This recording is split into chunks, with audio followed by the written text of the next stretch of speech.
All right.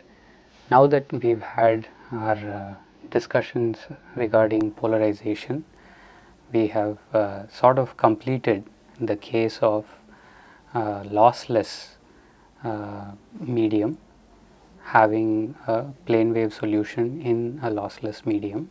Right. So we looked at how these plane waves, right, evolve in time and space. We looked at the idea of characteristic impedance. We looked at the propagation constant. We looked at a new degree of freedom when we start looking at electromagnetic waves in three-dimensional space, which was polarization.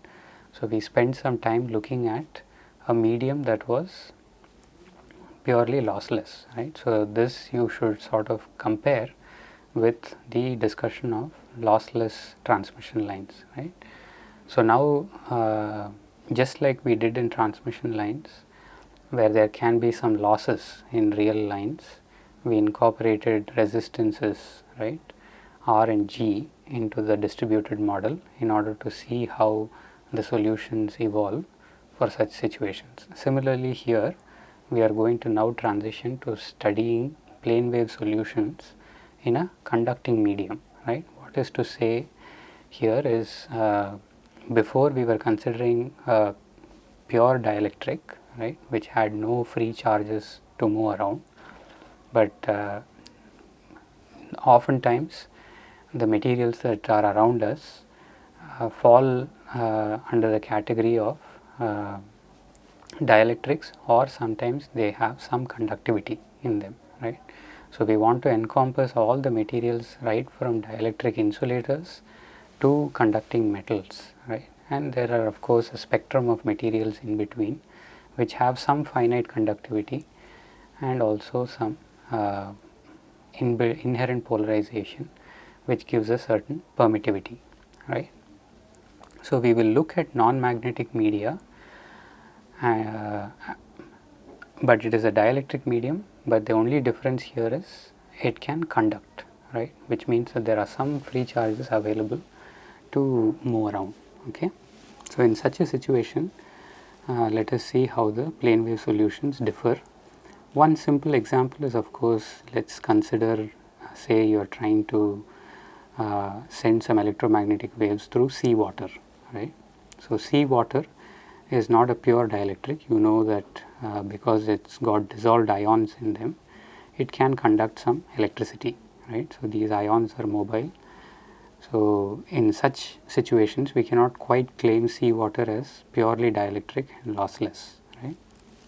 So situations or materials like this have make us revisit, right, the wave equations that we have written down for a lossless dielectric media, and we will see what are the changes.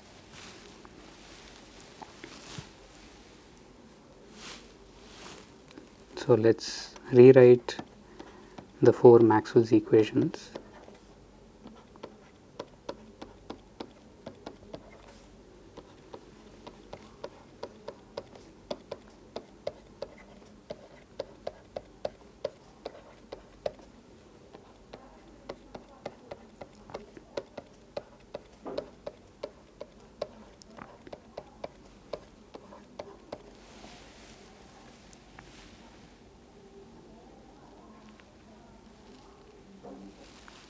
Okay.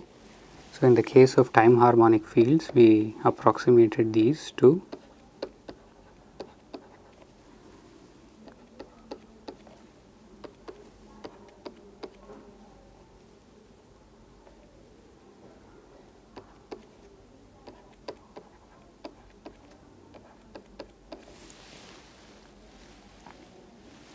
okay. So earlier, if you remember that in the case of a lossless dielectric media, homogeneous media, we said that all sources were 0, right. So the rho in the Gauss's law for electric fields and the J in the curl H equation were 0, but now we are allowing for some finite current density to exist within the medium, right, because it is able to conduct currents. So recall the Ohm's law relation that we had derived for a resistor in week 1. We can actually write this in terms of the electric field.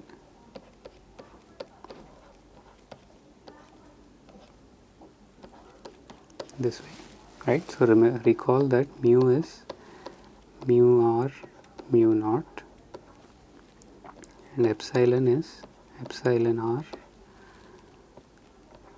epsilon 0, right, where mu naught and epsilon naught are the permeability and permittivity of free space, right, and in a medium you scale them by factors of mu r and epsilon r.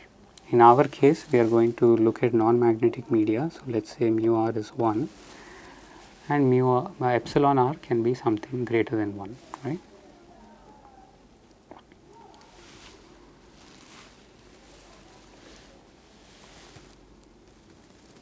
So if I were to try to preserve the form that I originally had, right. So remember, in the case of source free, the curl H equation looked like this, j omega epsilon E, right.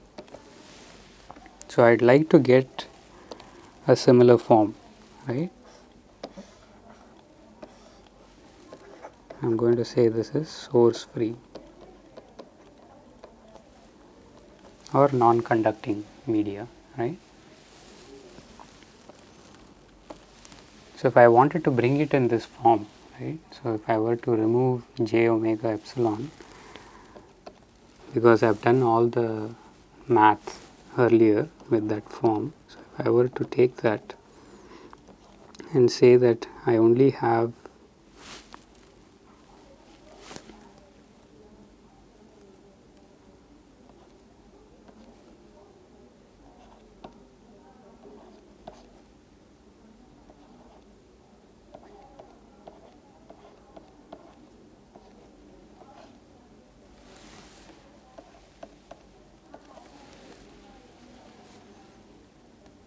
right, I kind of change this into a sort of a scale factor, right, rather than seeing this as two different terms.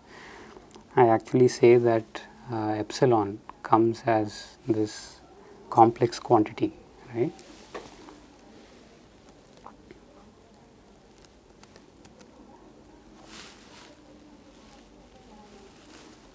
So I'm going to say that my new epsilon is some epsilon relative for a conducting media times epsilon 0, right. If I were to say that, then epsilon RC is quite simply epsilon R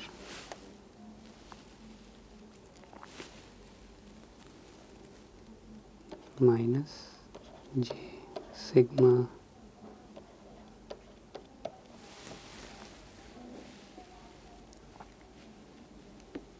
okay. I want to preserve the product form, right, of epsilon E,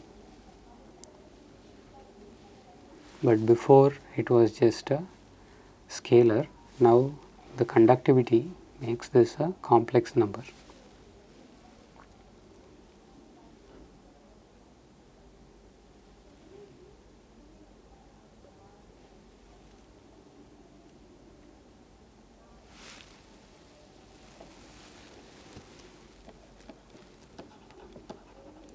So not only is it complex, it is also a function of frequency.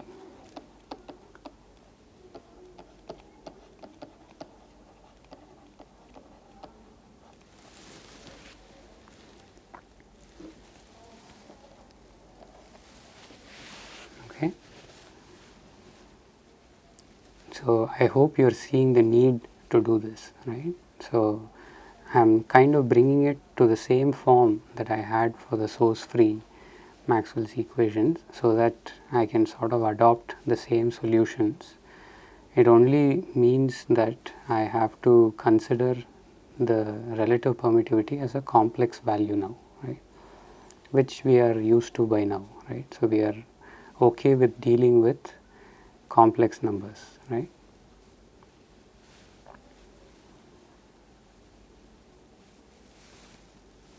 So once I do that, I essentially have this quite simply as j omega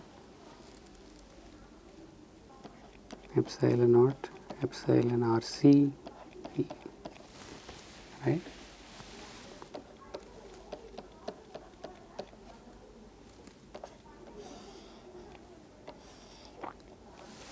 I just have a different relative permittivity which is now complex and a function of frequency, right? But since it's of the same form, I can sort of borrow the same wave equation solutions, right? That is the key advantage by looking at this situation this way.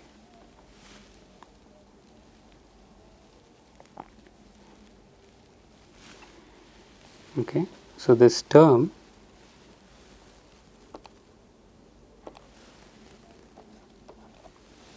right, it's the new imaginary part for epsilon, has a special name, right? It's called the loss tangent,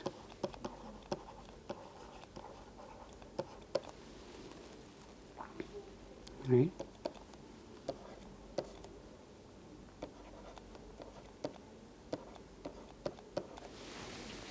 So it is a measure of how high or low is the conductivity, right? And it is dependent on the frequency of the electromagnetic wave that we are considering and the permittivity, right? So if this number was much less than 1, we call it a good dielectric.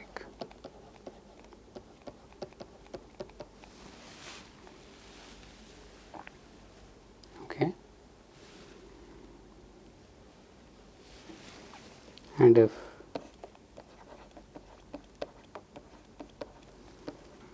this was much greater than 1, we say it's a good conductor.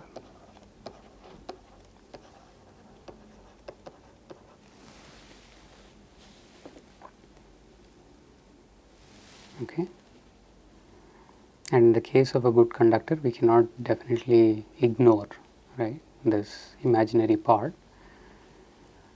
In the case of a good dielectric, we can probably ignore, right, depending on its magnitude compared to 1. If it is much small, we can ignore it and we go back to our source free approximation, right. So the good dielectric case is what we have covered, but it looks like we can also cover intermediate conducting media as well as good conductors, but the only sacrifice is that we now have a complex permittivity that is also a function of frequency.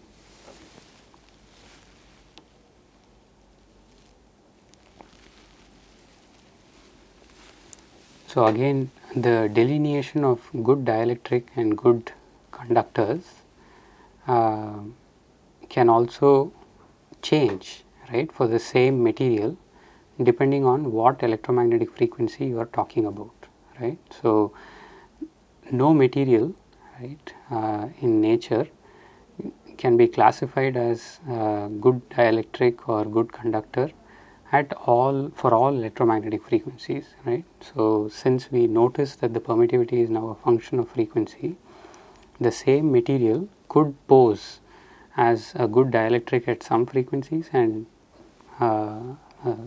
almost become a good conductor at other frequencies, right. So let's take an example because it's all about the magnitude of this loss tangent, right. So copper is a well known good conductor, right. It's one of the noble metals, has a conductivity of roughly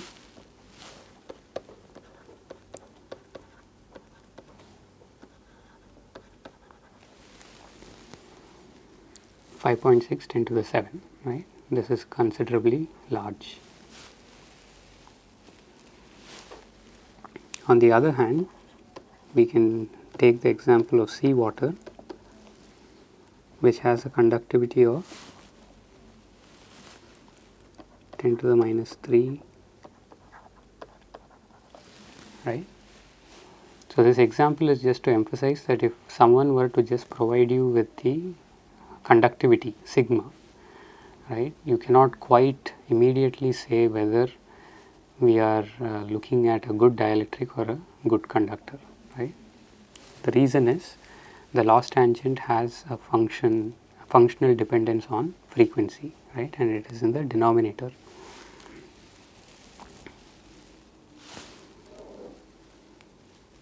So, if I wanted to find out the frequency at which sigma by omega epsilon r epsilon naught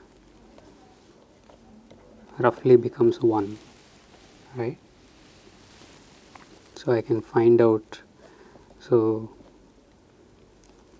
let us say Ft is sigma by 2 pi epsilon r epsilon z. Okay, if I substitute these numbers, this is roughly about a terahertz, right, assuming epsilon r is close to 1 for copper, right. So, we find that for frequencies of electromagnetic waves up to terahertz, that copper is a very good conductor, right.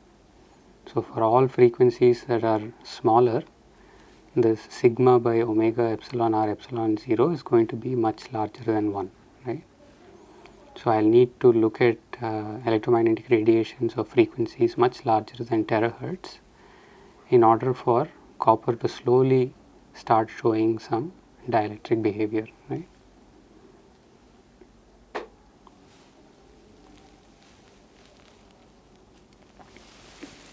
So, similarly, for the case of seawater, we can see that epsilon r is roughly about 80, right, and we find this so called transition frequency, right, when the loss tangent crosses the 1 mark, right, is roughly around 225 kilohertz.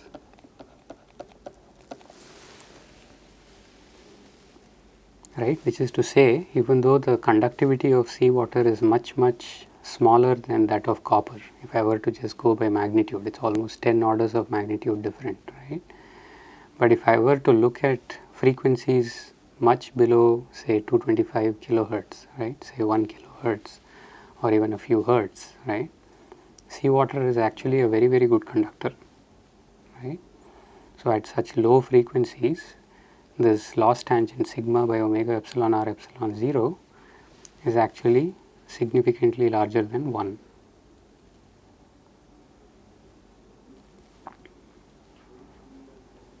Okay. So, this is just an example to caution you that the nature of a particular material, right, as a good dielectric or a good conductor depends on the frequency of electromagnetic waves that it is interacting with. Okay.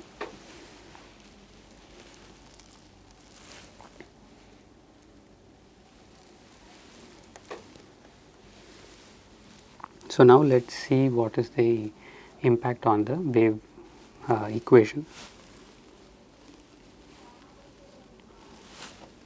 So, remember our wave equation was del squared E is minus omega squared mu 0 epsilon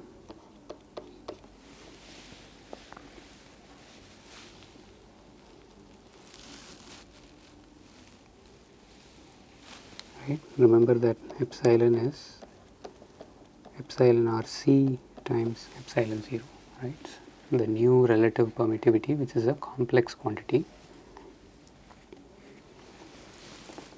Remember the corresponding wave equation for magnetic fields as well.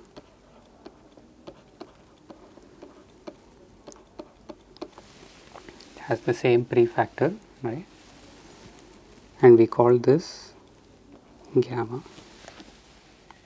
actually gamma squared, right? So gamma squared was minus of omega squared mu 0 epsilon.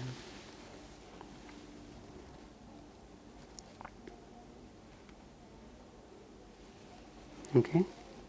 Just as a side note, you can also see this as j omega mu 0 times sigma plus j omega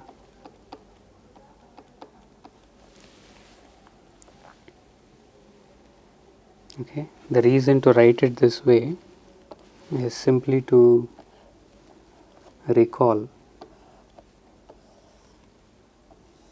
that in the case of transmission line,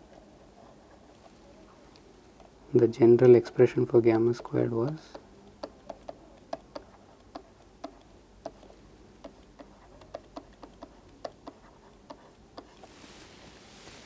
right. So it's almost like saying that R is 0 but G is non-zero, right? That is sort of the situation that we are here with the case of a conducting media. So you can associate G with sigma, and of course we know that the inductance per unit length relates to permittivity and capacitance per unit length associates with permittivity, right? Sorry, L is permeability and C is permittivity.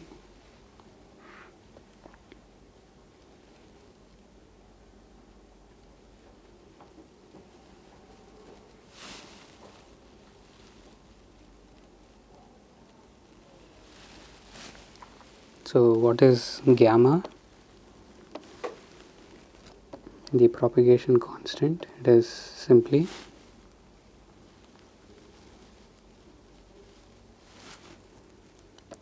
j omega square root of mu 0 epsilon 0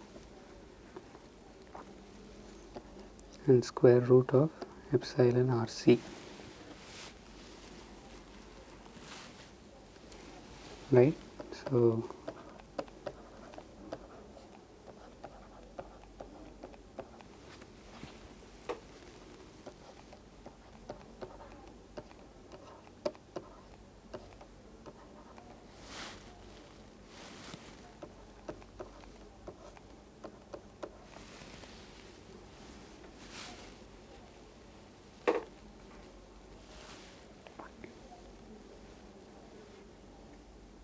okay. So in the case of lossless good dielectric media, gamma was purely imaginary, right? And we said that the imaginary part was simply the propagation phase constant kz, but now we notice that gamma is in general a complex number, right? So we can write gamma in general is some alpha plus j kz, right? Interestingly, both alpha and kz are also becoming functions of frequency, right? So the implications of having a conducting media, right, is to make the phase constant kz now a function of frequency, right?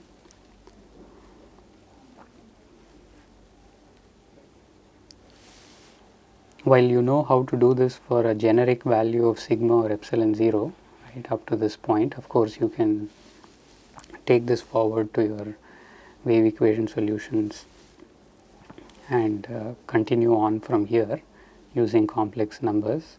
We will look at specifically two cases, right? One where there is conductivity but it is fairly weak, right? So we call this the low loss approximation, just like in the transmission lines, right, where we didn't quite neglect conductivity completely as in a lossless case, but we saw at the limit of where the conductivity is very weak compared to the permittivity.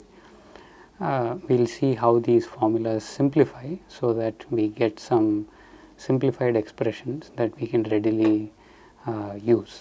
Right? So remember, this is the attenuation, right? It is the field attenuation coefficient, right? So remember that this shows up in the electric field phasor as e to the minus alpha z, right? And kz, of course, is our phase constant.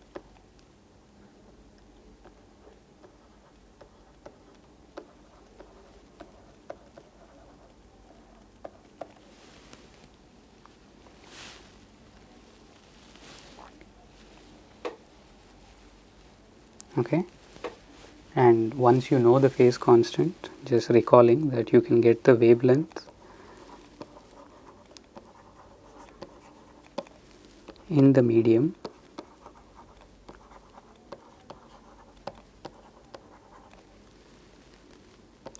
is 2 pi by kz.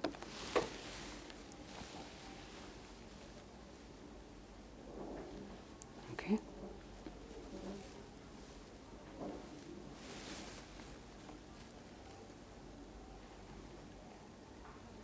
So the distance between two crests, right, of your plane wave is given by 2 pi by kz.